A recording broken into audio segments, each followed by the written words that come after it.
ఎంతకి తెగించారు వీళ్ళు.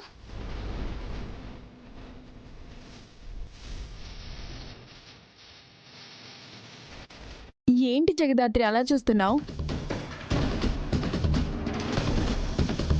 చేతికి ముగ్గు పిండి లేదు, రంగులు లేవు. కానీ వీళ్ళే ముగ్గు వేశారంటే ఎలా నమ్మగలుగుతాం వదినా?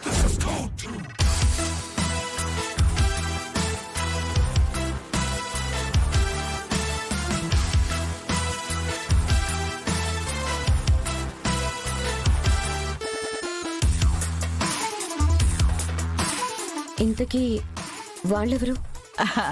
వీళ్ళు మాకు తెలిసిన వాళ్ళలే. ఈ లైన్ చివరే ఉంటారు. నేనే రమ్మన్నాను.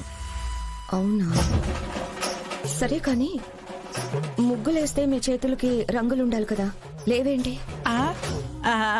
ఇంతకు ముందే వెళ్ళి కడుక్కొని వచ్చామమ్మా.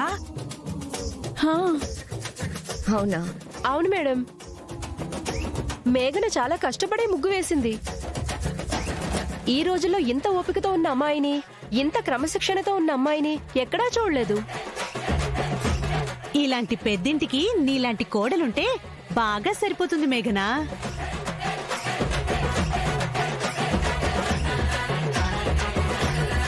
కన్ఫర్మ్, నా అనుమానమే నిజం.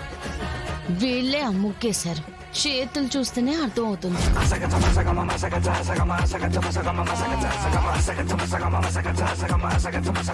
వదినా, ఒకసారి వాళ్ళ చేతులు చూడండి.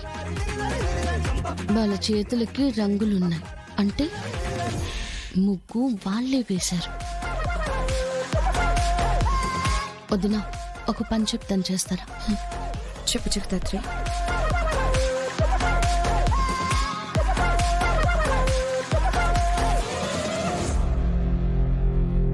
మేఘనా, ఇదేమిటే కౌశికి చెవులు కొరుకుతుంది? ఏదైనా చెప్తుందంటావా?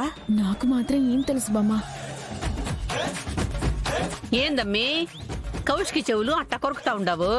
ఆ కౌశికి వదినా, ముగ్గుల పోటీలో ఎవరైతే ఫస్ట్ వస్తారో వాళ్ళకి 1,00,000 రూపాయలు ప్రైజ్ మనీ ఉంది అని చెప్పింది. 1,00,000 రూపాయలంటే 1,00,000?